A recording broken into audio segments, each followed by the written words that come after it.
Bueno, continuando con la segunda parte sobre comunicación asertiva, hoy te voy a dar los 5 pilares fundamentales de una muy buena comunicación asertiva. ¿Listo?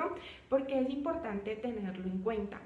En el video anterior te mencioné que hay 3 tipos de comunicación: agresiva, pasiva y la ideal, que es la asertiva. Cuando tú tienes claro estos 5 pilares, fácilmente te ubicas en la asertiva. Cuando no lo tienes claro, te puedes caer en el pecado de quedarte o en una comunicación pasiva o en una comunicación agresiva. Por eso son tan importantes. El primer pilar es evaluar el contexto. ¿Qué quiere decir eso? Dependiendo de la situación o el tipo de mensaje que yo voy a dar o el tipo de mensaje que voy a recibir, pues así mismo va a ser mi comportamiento. No es lo mismo un contexto en donde el trabajo bajo presión es necesario y se evidencia muchísimo, a un contexto laboral en donde todo es calma. Entonces, dependiendo de donde yo estoy, donde trabajo o donde me muevo, pues así mismo va a ser mi tipo de comunicación. ¿Listo?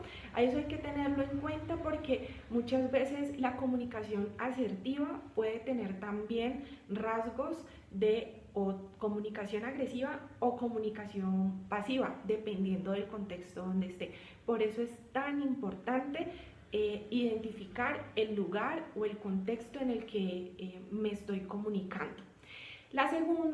El segundo pilar es el tono de voz y el lenguaje no verbal.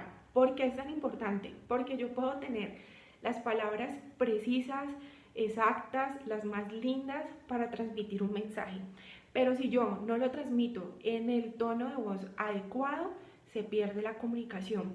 Al igual pasa con la comunicación con el lenguaje no verbal. Si lo que yo quiero decir es muy bueno, pero resulta que mi corporalidad, todas mis facciones, mis gestos, todo lo que tiene que ver con lenguaje no verbal no es el adecuado, pues hasta ahí va a llegar la comunicación. Por eso es tan importante. El tercer pilar es cuida tus emociones. No sé si has escuchado esa frase de que las emociones te traicionan. Bueno, en entornos laborales eso se encuentra muchísimo. Cuando tú estás en un entorno en donde el clima laboral no es tan positivo, tiende a ser un poco agresivo. Entonces esas personas, cuando están, por ejemplo, en un entorno agresivo, sus emociones siempre van a estar predispuestas a responder. En cambio, cuando yo conozco mis emociones, cuando sé cómo me siento en este momento y sé controlar mis emociones, que eso tiene que ver muchísimo con inteligencia emocional, me va a permitir que en el momento en el que, por ejemplo, conmigo tengan una agresión o que yo vaya a transmitir un mensaje, pues lo transmita de forma adecuada o lo reciba. Me explico. Si yo soy un jefe, por ejemplo, y debo ir a dar una instrucción a mi equipo de trabajo, pero yo en ese momento tengo un estado de ánimo bastante irritado, me encuentro irritable, si me conozco, sé cómo voy a ir a dar esa instrucción. Si logro controlar mis emociones, posiblemente cambie mi estado de ánimo y vaya y dé mi instrucción. Pero si no las sé controlar, pues fácilmente esa irritabilidad va a transmutar en dar un mensaje con comunicación agresiva. Y eso es uno de los principales errores que cometen las personas en entornos laborales.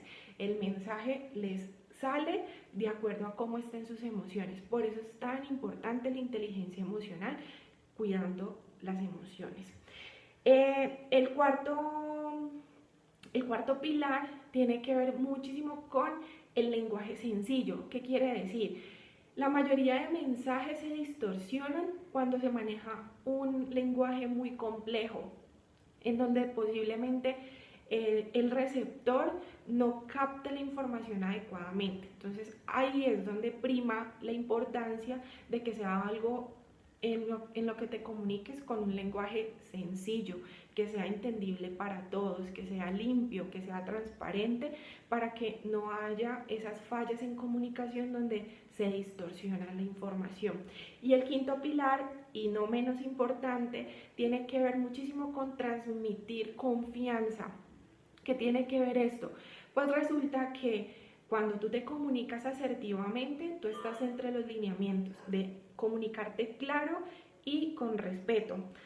Resulta que cuando tú transmites confianza, pues estás siendo coherente con lo que quieres transmitir. Es decir, si yo quiero que mi equipo de trabajo entienda de que debemos realizar X cambio, pero resulta que yo personalmente no estoy aportando a lo que yo quiero que mi equipo mejore, pues no va a haber coherencia y mi equipo no lo va a recibir de buena manera. Por eso es que muchísimas fallas de liderazgo tienen que ver con la coherencia, en donde tú quieres exigir algo, pero resulta que no eres coherente con lo que estás solicitando. Entonces, aquí te dejo los 5 pilares fundamentales de la comunicación asertiva. Si los tienes en cuenta, siempre te vas a mover en el ámbito de la comunicación asertiva, ¿listo? Lo importante es hacer conciencia de en qué situación nos encontramos en ese momento, ¿listo? Chao.